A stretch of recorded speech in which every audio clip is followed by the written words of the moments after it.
It is Monday, March 6th at about 5:40 p.m. Hopefully the audio quality on this is good. I'm out in the woods, but I'm close to a road, so hopefully you guys can hear me okay. But basically, I've had a couple of, a lot of stuff on my mind lately about just kind of about doing the things that we're afraid to do, and then ironically enough, at church yesterday, Craig spent the entire time talking about doing things you're afraid to do, and so I feel like that was a confirmation in some of the things that I felt like God had kind of laid on my heart and encouraged me with. And so this all started with me reading Jeremiah 29:11, and we've probably heard this a lot throughout our lives. It says, "For I know the plans I have for you, declares the Lord, plans to prosper you and not to harm you, plans to give you a hope and a future."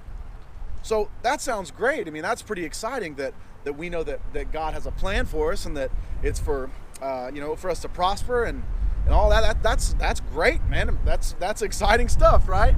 The problem is there's a lot of times where we feel like that might not be true, right? We embark on a journey and we're super excited for that to come to fruition, but at times it just kind of seems like, man, maybe that was true then, but things aren't really going the way that I thought they would, and so maybe that's not the case anymore. Maybe I should probably just let this thing go. Maybe this is kind of this isn't maybe what God was calling me to. Man, when I set out, I thought that it was, but maybe it's not now, right? But what's funny is we rarely read Jeremiah 29:10, and I think that taking any scripture out of context gives us an improper view of what God's trying to actually tell us. And if you read Jeremiah 29:10, it says, "This is what the Lord," well, I'll read them both together. So, "This is what the Lord says, when 70 years are completed for Babylon, I will come to you and fulfill my good promise to bring you back to this place. For I know the plans I have for you, declares the Lord, plans to prosper you and to not harm you, to give you a hope and a future." Now that sounds different, doesn't it? That's a much different sound than just Jeremiah 29:11. 70 years. He's telling these people it might take 70 years for this to come to fruition. It might take 70 years for my plan to be complete in you. But stand strong, because I have a plan. I have a plan, and it's not to hurt you, it's to prosper you. And so, I'm part of the generation that, we're a popcorn generation. We want things to happen like that. And I'm the same way. And some of you guys, a little older, maybe you have a little bit more patience than we have. But we don't have a whole lot of patience for things. And I just think that it's misconstrued. We see the Mark Zuckerbergs, and we see guys like Craig Groeschel and we see Mark Cuban, and we see him on the Gary Vaynerchuk. We see them all on TV, and we think, wow, man, look at what they've done. And we see it all of a sudden. It's like all of a sudden it's exploded, right? We see the artists that we listen to. The music artists that we listen to, and all of a sudden, man, they've exploded. The motivational speakers, man, they've exploded, and we rarely see the little stuff that went in behind the scenes. So, I don't have a massive amount of success that I can lay on you guys, but all I know is one thing that I can refer to is the business that I started. So about 2 years ago, I started a custom woodworking business, and it's to the point now where it makes me pretty good money, and I don't have to do a ton of work just to make money to help me get through college and things like that. But and so I'll have people that say, "Wow, man, I ought to do something like that." I'm just thinking, yeah, you just ought to go out and just do something like that. That's all it takes. Just do something like that. And it couldn't be further from the truth. They didn't see the hours that for 2 summers in a row, I was working 120 hours a week. I was working 18 hours a day trying to get this stuff done. Christmas break, I didn't have much of a Christmas break. Spring break, no spring break. I was working, trying to build the business, trying to put in the hours, put in the work. All the money that came in, I put back in $500, $600 a month to run Facebook ads. Just helping pay my rent is all it could do at the time. And I'm working my freaking tail off and not making squat. And it just now gets to the point where I can actually make money from it. And so I just want to encourage you guys that if you're in a time where it feels like you're grinding it out, that's just the way that it is. Nothing happens overnight. And I know that we've heard that 1,000 times, that there's no such thing as an overnight success, but it's absolutely true. You didn't see all the times with Craig Groeschel when nobody showed up to his church. You didn't see those times. You didn't see the times with Mark Cuban and Gary Vaynerchuk where they didn't pitch the deal and they didn't get squat for it. That they put in all these hours and no money was coming in. It wasn't like a little bit more and a little bit more. It was that for a long period of time, no money was coming in at all. Nothing. And so you're stuck here and you're thinking, man, it might be time to cast this in. This must not be God's plan, because if it was God's plan, there'd be money coming in. And that's just not the way that it works. We didn't see all these times. You know, and I know this for me is the truth right now.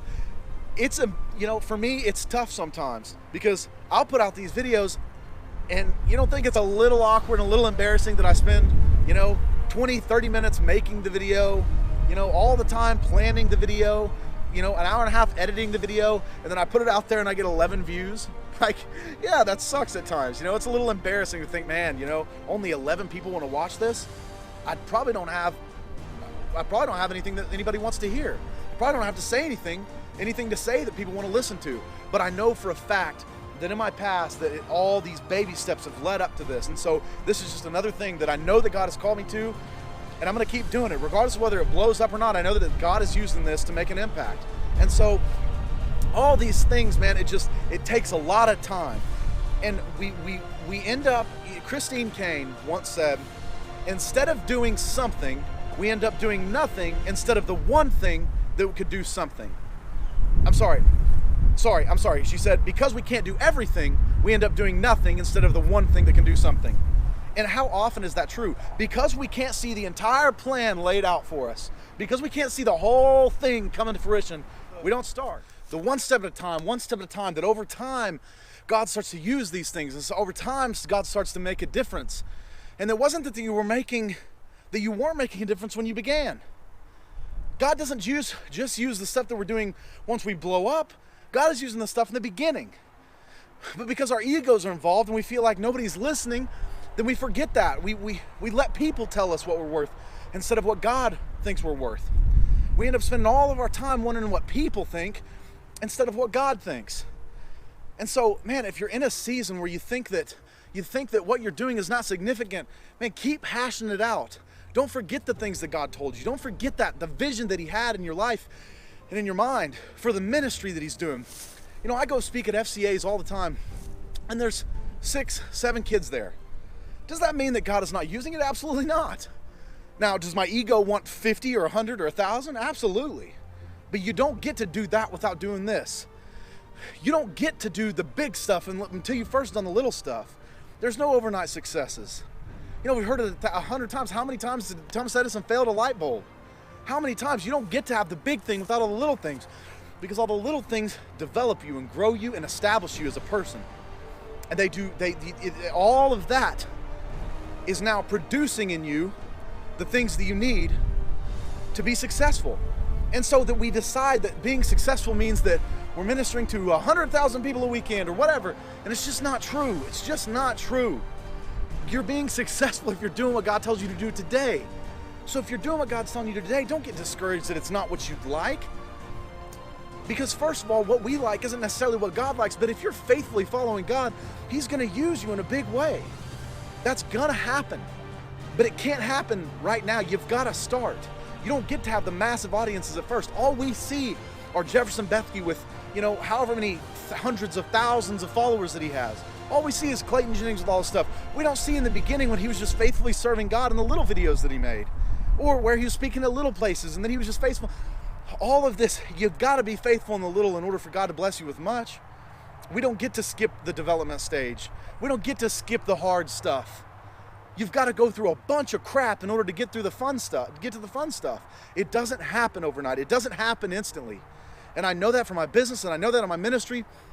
It just simply doesn't happen on the timeline that we'd like it to. It doesn't. It just doesn't happen. It takes a long time of building on top of something for it to be something that you're looking forward to. So if you're looking at this, start where you are with what you have, because what you have is plenty.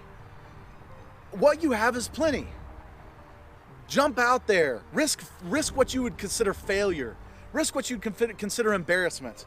Yeah, sometimes it sucks. Sometimes it's hard. Sometimes it isn't what you thought. The first FCA I ever spoke at ORU was a freaking crap show. It was horrible. It was absolutely horrible. I had no idea what I was doing. I tried to copy a John Piper style of ministry. It was a bloodbath. I'm looking out. Everyone nobody is engaged, and I'm thinking, oh crap, I have now gone down a wrong path here. But that was what it took to figure out my own preaching style. That's what it took. And so without those things, I wouldn't have the communication skills that I have today. And without overcoming that fear, I wouldn't have the courage to do what I'm doing today in middle schools and high schools and colleges. It doesn't happen overnight. It doesn't happen the way that we'd like it to. So if you're in this phase where you're bummed out that it's not there, you don't think that anybody's going to listen to you, look, that's not the case. If God's calling you to it, at least one person is going to listen to it. And if we're honest, one person is enough. One person is worth it. If you can help rescue one person out of their situation, if your situation can help one person out of theirs, then that's all God is calling you to do right now, today. Later on comes a lot of people, but today it's right now with one person, just you, getting out and doing exactly what you're called to do. Start that business. Start that organization, whatever it is, go out and do it. Get in school. Don't be afraid of your failure. Of course we're going to fail, but you're going to fail your way to success. You're going to fail enough times you start realizing, okay, this isn't what I'm supposed to do. This is the wrong way to do it. Now you're going to figure out 100,000 ways to do it wrong. So don't worry about planning and avoiding mistakes now. You're going to make freaking mistakes. Don't worry about the avoiding those now. You're going to learn those later. No one could teach you. No one could teach you how to avoid these mistakes. You've got to get into them. You've got to avoid. You've got to figure out for yourself what's the right thing to do, what's the wrong thing to do. You jump into business, you made a mistake with a customer, you don't make that mistake again, you fix it, you make it right, and then you move on. But all of these things happen day by day, one step at a time, grinding out today so that tomorrow might be what you'd like it to be. So that tomorrow you do what you have with what you do, what you can with what you have today, because what you have today is plenty. God said that He has given all of us the tools and the gifts that we need. So if that's true, why are we sitting around and waiting on someone else to figure it out for us? There's no excuses. If anybody has ever done it, then you can too. And you can say whatever you want about your excuses, and you can complain and say that you don't have it, but the problem is you can complain, but nobody's listening. Nobody's listening. They may pretend like they're listening. People may pretend that they're listening to you, but nobody cares. At the end of the day, it's what you can do with what you've got and how successful you can be with what you've got, because excuses don't help anybody. You can tell me all day about all the things that you have and the things that you don't have and the reason why you can't make it and the obstacles that you have, but at the end of the day, it's all up to you. You're the only one that can achieve it for you, and you're the only one that can fail for you. Our success and our failure is all up to us. So get out there today and decide that your success is up to you. Thanks, guys. God bless.